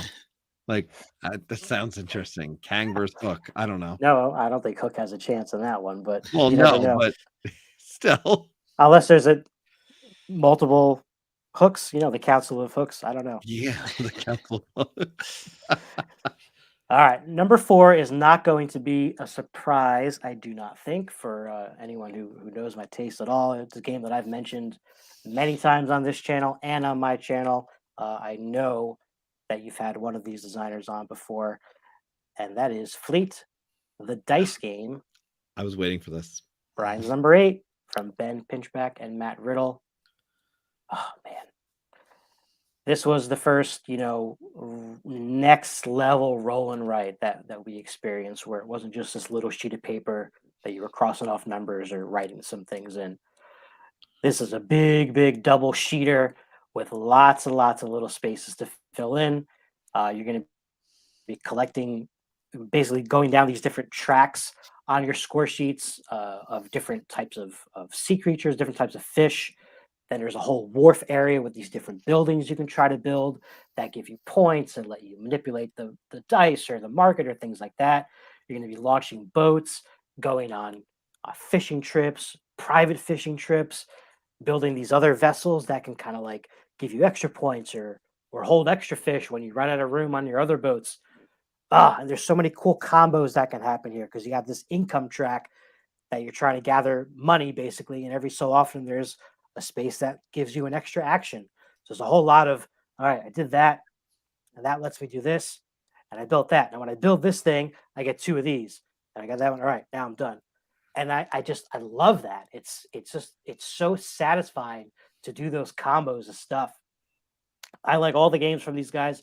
We've talked about them before. Three Sisters, the new one, Motor City, French Quarter. They announced is going to be the next one involved. And we've said it before. We're going to play anything by these guys because this is a sweet spot for me for sure. And I don't want to confirm it, but there is a good chance that we may be able to may have a review copy of that one. And if we do, I'll be very excited, and everyone will know, especially we'll let the Discord know, obviously that's coming if you're in our Discord. For sure. Yeah. I'm so excited by anything they do. They really, to me, as I go back, even though I might like Three Sisters mechanically better, thematically, this is my favorite of the three. I don't love cars at all. Like, I just don't care. There's like 3 cars, and it's because of pop culture that I care about. For some reason, Fleet the Dice game just works so well. And I feel like you compare it with some other games and like make a thematic day around fishing and the ocean, and there's just so much you could do with it. So it's a great choice. And you introduced this to me. I do not own it, but I will play it anytime. And it will be one. It's probably one I should own, quite frankly. But I own the other 2. I may as well own them all at this point. Also easy to play over Zoom. In fact, you don't even have to. You can just get score sheets printed out somewhere, and you can just play this with anybody who has the dice. And so Squirrel says, yeah, you wouldn't guess a duplicate designer might have been that for Three Sisters. I think Three Sisters it would definitely be in my top 40. And I flirted with it being in the top 20, but I just need to play it more. I've played Fleet the Dice game exponentially more times than obviously the newest one, and also Three Sisters. But yeah, I love them all. Love the roll and write genre in general, and this one just takes it up a notch, couple notches really. We're in your top 3, by the way, now. Top 3. Oh, man, I'm out of water. Thank God this is almost over. All right, number 3. I think I said it's about a couple games, but I think this might be the oldest game on the list. Probably not Survive, I think is. Anyway, this is definitely a classic at this point and is in, I know, lots of people's lists in general. Your number 17, COB, Chris of the Barrows, Castles of Burgundy by Stefan Feld. Another one that I had known of its existence before I had played it, but nothing about it looked appealing to me. And I was taught it by, again, Eric, my gateway person here. Eric taught me Castles of Burgundy, and there was something about it that just really, really, really sang. And I immediately wanted to play it again. That's how I know it's going to be a good game. It's a point salad thing. You've got your little board of these hex spaces. You're going to be collecting these different types of tiles and basically building your own little kingdom. But there are so many different types of tiles that do so many different things. There's so many ways to score points. It's got a little bit of selling stuff going on. It's got a little bit of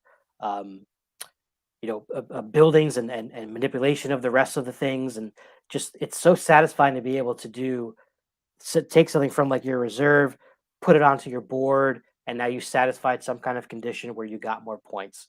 And this is really, really the definition of a point salad game, but I cannot recommend it enough. It's so smooth. It looks complicated and there's a lot going on, but man, once it gets started, so smooth. And many, many good online implementations of this game that you can get your hands on too, for sure. Yeah, this is your 4th crossover as well. I just want to note this was my number 17. Could easily move up that list. It's just a solid game. I've got the big boy of this coming in at some point.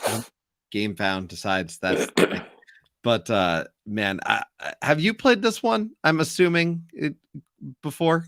I'm just guessing that you've played this. Oh, you're muted. Oh, I think you're muted, Dan, or your mic doesn't work. Oh, you're muted. Oop. There you go.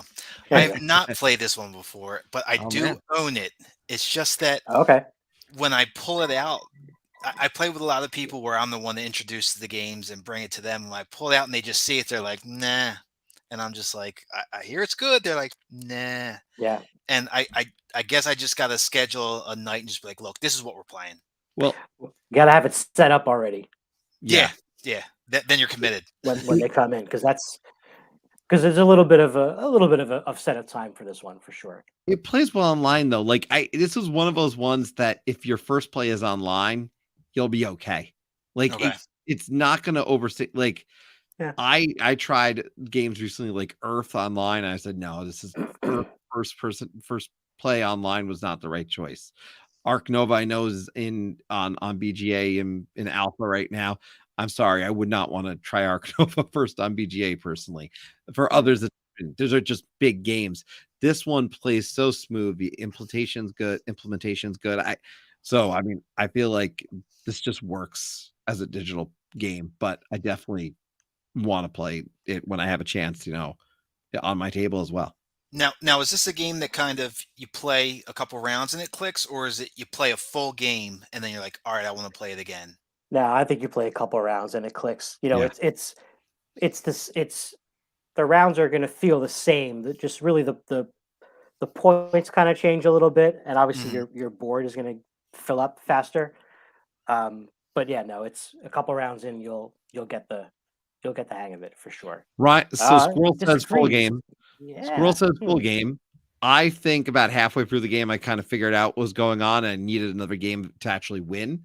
Well, this yes, time I that's played true. it. But yeah, Riley, by the way, saying I majored doubts, finally played it, lived up, and I've only played on Board Game Arena. There you go. And welcome to Ryan Farrell, by the way. For those who don't know, every time Ryan joins, if you haven't met Ryan, Ryan's awesome, and Ryan was actually one of the first people on the channel to play a game because he taught. Oh my goodness, he taught a roll and write, much like you, Anthony, and I have done on here. So always good to see Ryan. He's definitely a Tabletop Express OG. So good to see you, buddy. Yeah, for sure. Let's see. Oh yeah, okay. So Squirrel, you're right. You get it after a couple of rounds, but are you going to be? It's kind of like learning chess, right? You get how the pieces move, but are you going to be You're going to be good at it first time or two? Probably not. Well, Probably not. First time you play, winner doesn't count, right? It's just you're learning definitely it. not. Right. No bragging rights from winning the first game. No, the teach. You don't get to brag when you win the teach. Yeah, not how it and works. I'd say this is a hard teach in that if you are teaching to someone new and you are the seasoned one, there's going to be a lot of, and you don't depending on who you're playing with, you don't want to say that all the time, but hey, you should have done this, or next time, this would be, and some people don't like that, but right. Some people love that and want to know it, but it's at a point it's almost like you're teaching them how to do better than what you're doing, kind of thing, which again has a very similar feeling with chess if you're teaching someone new about that. But my number 2 is not chess. Chess did not make the list. So, Chris, way back when, an hour and 40 minutes ago, when you asked me how I made the list, the game that's my number 2 is a game that I thought and have said many times before is my favorite game. And when I made this list, it turned out that it was my second favorite game, and that's okay. The game is going to be fine. Elizabeth Hargrave is going to be fine with it because it is Wingspan, and here is yet another crossover, this time with Danielle. Yep. Her number 13, because it does have an excellent solo mode. But man, I love everything about this game. This was during the pandemic, played a lot of this. I on lockdown, I got into bird watching. I started writing stuff down. I downloaded a bird app and sat in the backyard like a crazy old man and said, "Oh, look, that's a thingy," and wrote it in my little notebook. And then just having this game just, really just blew that up. It was so cool. Every single card in this game is different bird on it. And it's a great engine building game where you're going to be just doing one of 4 things on your turn, either putting some of these birds down on your board in their, habitat, or laying some eggs on some birds, or taking some food from the bird feeder, or getting more bird cards.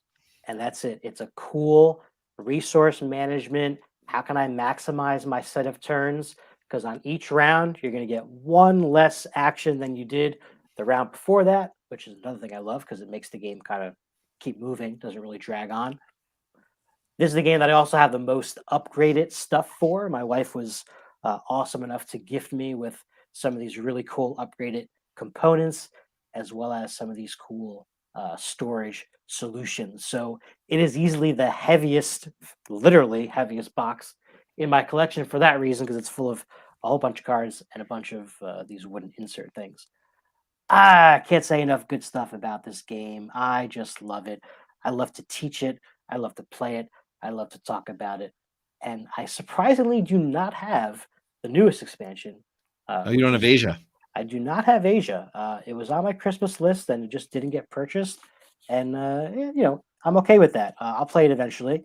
But if no more existed, I'd be fine because I have so much stuff to play with in this game already. What is your favorite expansion? Well,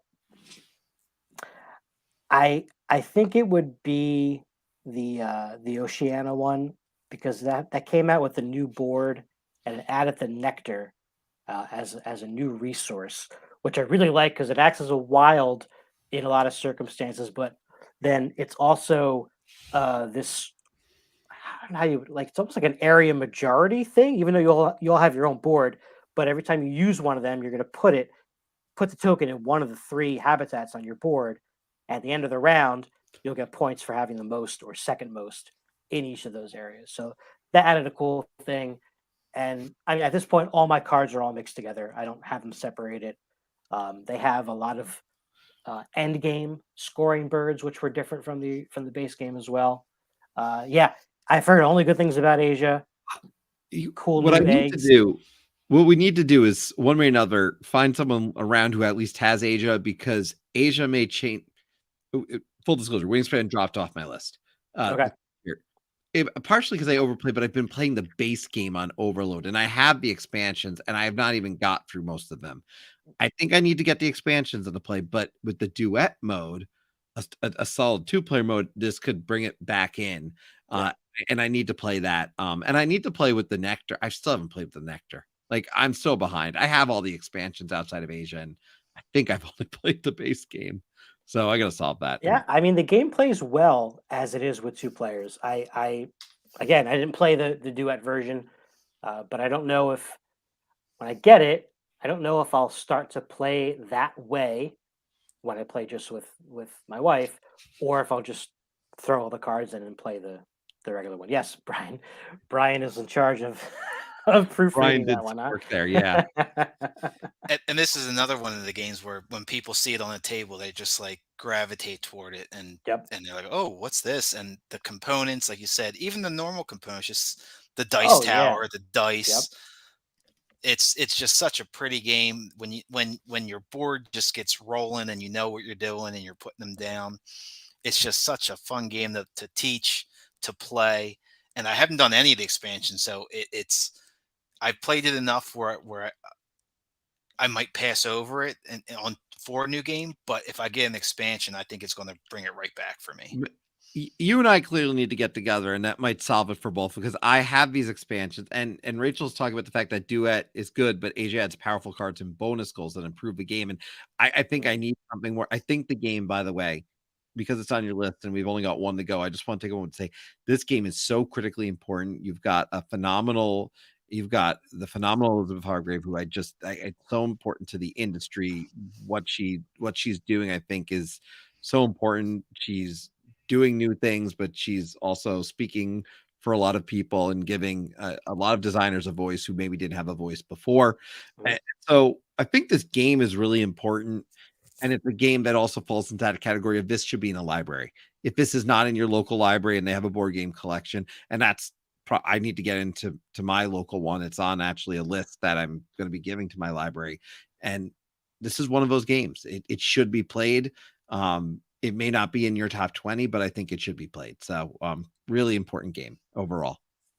Yep, and again, beautiful artwork. You've got Beth Sobel in on this, along with a couple of others. I think there's You had Beth Sobel. I'm buying artists, I it think. too. Yeah. I actually bought a print of one of the cards, the Cardinal, from, it wasn't Beth Sobel who did that one. It was Natalia Rojas. Okay. But I bought that print. We have that up in our bedroom. So there you go. My number 2, Wingspan. So, yeah, there you go. Number 1. Again, it checks all the boxes of all the things that I've talked about so far. In that, the first time I played the game, I wanted to A, immediately play it again, and B, find someone to teach it to, like, right away. So the first time I ever played I asked the audience, by the way, what they think your number 1 is. God, so let's give them. I want to just see. I want to see what people think. We got a guess for Dice Throne, Marvel Dice Throne. Mm-hmm. Riley says it's Uno. After his number 9. Yeah. I look. I just want to note. As I give people a chance, I just want to first take a moment. Thank you, everybody. I mean, there's 13 or 14 of you here now. It's been a great night, as it has been for this entire series. And just so you all know, the other videos are chaptered. This will be chaptered as well, and that is all of it. So please share if you found a game from this that you really enjoyed and ended up playing. Let us know. We'd love to hear that. And I just want to thank everybody, because this series has been so much fun to put together. And I want to thank everybody for putting their lists together, because quite frankly, they all put a good bit of time into this. Making a top 20 is tough. And everyone's list was very different. And Anthony, you've got the most crossovers, probably, I'm guessing, at this point. I think so. So let's find out. Definitely across the most people too. Yeah, you definitely. Yeah, but everybody but Espen. Yeah, everyone but Espen. Yeah. Well, hard to do. Sorry, my number 21 was Cosmic Frog. Not really. I never played that game. But we're going to finish off with yet another one of said crossovers. My number 1 game, favorite of all time now, is Cascadia. Look at that double crossover! I am the people's champion, Cascadia. Oh, man. So the first time I played Cascadia was at one of the Dice Tower retreats. And I said I immediately wanted to play it again. And I was just like, look, I was like, who wants to learn how to play this game that I just played? Can I teach you? You want to learn this game right here? Anybody want to learn this game? Like, I just wanted to spread it ASAP.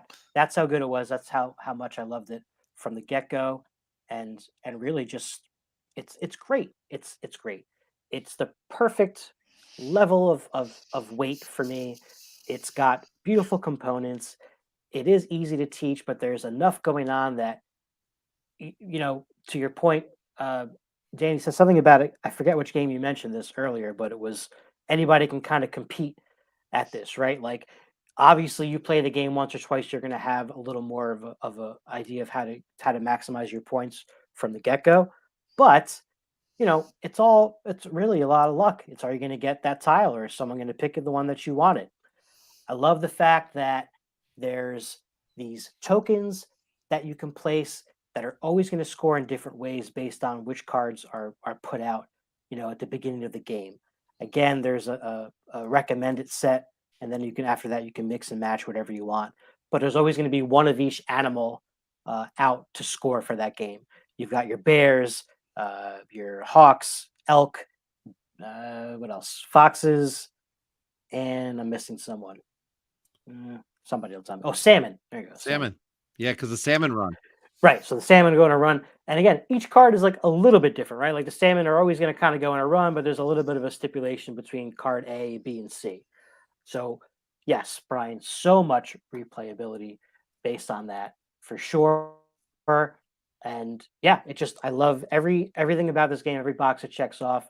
I love to just build up this ecosystem I love nature as a theme really in games anyway, and this one is just gorgeous. I mean, I don't know. It's my number one. What else can I say? I love it. I want to play it right now. Has everyone here then? I mean, I know obviously I've played it. So has everyone here actually? You have. We got to solve that because I got to tell you, this game. There's a reason it was my number 3. It's Brian's number 4. It's your number 1. This is at this point. I guess the number 1 game out of everyone on if you were to accumulate everyone from a channel. I mean, yeah, 3 of us in the top 5 with this one, and I think it speaks to what you're talking about. It is not a game. It's a game that you can teach, right? But it's always going to be different, and you're always going to enjoy playing this. And it's got enough flexibility that you can, unlike the previous Calico, which I enjoy quite a bit, which it's really light. There's enough flexibility in this one that makes it a little bit friendlier. But I just enjoy the heck out of this one. I think it looks really great on a table, but when you start to put together those tiles and build out the paths for those salmon and how are you going to lay out those birds and picking up, I want this, but I also want this, and I don't have anything to allow me to manipulate and take one from here and one from that. Like, there's so many choices. There's a joy. And I'll tell you, if Scythe and Targi were not sitting in front, this could have easily been in the number 1 spot. I in terms of most likely to get to the table physically from my list, sure, number 1. Because that was part of the reason why it was 1 spot ahead of Wingspan. It just, it's going to get played in a quicker amount of time, game length wise, but it's going to start faster than a lot of these other games also, because it's just set it up, put out the tiles, put out the tokens. That's it. Here's your starting, a starting one that's 3 hexes, and that's it. You're rolling really quickly. This is another AEG game, right? I think you've had a couple of those on here. Yeah, I didn't pay attention to how much repeat there was with anything besides designer.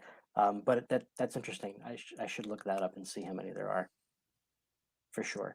But yeah, I can't say enough good things about Cascadia. It's beautiful to look at. I would be very surprised if there wasn't at least a small expansion to this. I feel like they could add maybe just another card of each animal type without having to. I don't need like a new animal. I don't think you have to go that far, but I would take other scoring conditions. This feels like a pack update, kind of like Santa Monica got. Yeah. It feels like a small pack update, if anything. But yeah, I definitely, if you've not played this, I highly recommend you try it out. Obviously, I mean, as a channel, we've got some agreement here. But it's enjoyable. There are, just so people know, the Kickstarter version of this, which you can still pick them up, like the little promo packs from it, just adds like 1 additional scoring card for each. So it adds a little bit of replayability, but if you just got the base game, you'd be fine. You'd be totally okay. Yep. For sure. And I believe this has a family mode as well, where you don't do. Yes, it does. What is it that you don't do? I forget. Is it you don't do the land scoring, maybe? Or maybe you don't do the animals, something, because I've never played with it, to be quite honest. But yeah, there is an easier, a less complicated. I've never needed to use it by any means. I've never needed to use it, but yeah, it's there. But look, that is Anthony's top 20, led by Cascadia, his top 5, Cascadia, Wingspan, Castle Burgandy, Fleet the Dice Game, and Horrified. Look, this is a conclusion of 100 games, some crossovers in there, but 100 games from us here on the Tabletop Express that we all love.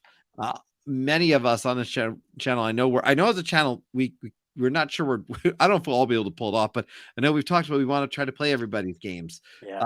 So that'll be fun, to say the least. And I will say, I just want to note, in particular, I thank everybody for the work they put into these 87 unique games. 87 unique games. So thank you, Ryan. Yeah, that's pretty cool. Awesome. So a lot of difference here from us on the channel. But I want to thank everybody. Thank you, Ryan, for tracking that one down. Again, I love the fact we got you here as a guest from our Discord. Like, it's like, this is what this is all about for me. So speaking of community, one of the members of our community, and you know him in the board game community, is Ruel. Ruel, by the way, is going to join us on Tuesday. Nice. We're going to do another favorites list to finish off the month. This is not a top 20, but it's going to be our favorite board games from 2022. Now, I know, Anthony, you've dropped a list before. I don't know. So maybe we can reshare that. Don't know if we tweaked any things in there because we've introduced you some things. Yeah, you have. Yeah, you have. So I might have to do a revised version. We'll see. We'll see. Yeah. But that will be here. Ruel's going to be there. It's going to be a super episode, by the way, just so you all know, because it's going to be call aboard. So you can call in. So I want you to start thinking about your favorite games of 2022.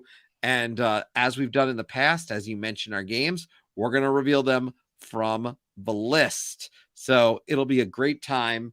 That is what's going to come up on Tuesday, 9 p.m. Eastern time as normal. And yeah, that's what you have to look forward to. At this time, I will say thank you to everyone for being here tonight with us in the chat, whether you're here now or you were here previously. Just ask you, come on back Tuesday night. For those of you who, by the way, as I've mentioned, Discord, a friendly reminder that we do have a Discord. And I would love, if you're watching this video and you have any interest in being a part of it, if you'd consider coming in, saying hi. Everyone's really welcoming. You could speak to it a little bit from a better experience that I know what's in there, but you've been really engaging. So maybe you can tell everybody a little about what's happening in there as I drop a link for everybody if they want to join. Yeah, I never really had done a Discord channel in any kind of, hobby I had. And I came across you guys, Barry's, we met at PAX, and then, I saw Espen walking around doing his cosplay as the Ghostbusters, and saw you got your videos, got on your Discord, and just started to engage. And not one person that I've talked to associated with Tabletop Express has been rude or dismissive or anything like that. Everyone's engaged. I mean, I got invited on the show just because, I'm engaging in the chat, and it's just so much fun to get into board game content creation and reaching other people who have the same kind of passions that you do, and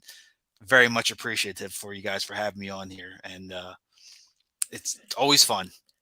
Well, we appreciate you.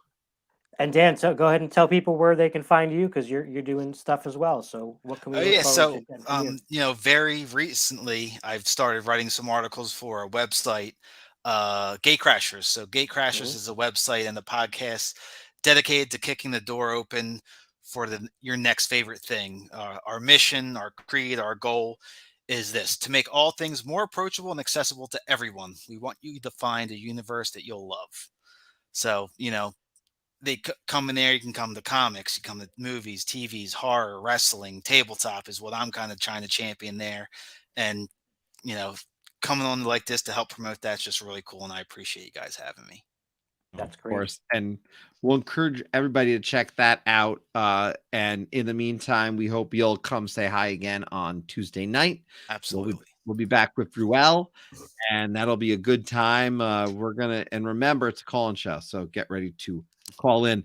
And yeah, if you've got a link, feel free to drop that in the chat, certainly, to let everybody know, and in the promotional section on the Discord. On that note, I'm going to thank everybody. Say have a really great night. We will add a link to Dan's show in the show notes, by the way, to make sure you have easy access to it if you're watching this. And on that note, thank you for coming aboard the Tabletop Express. We will be back on Tuesday night, and we will talk to all of you then. Bye.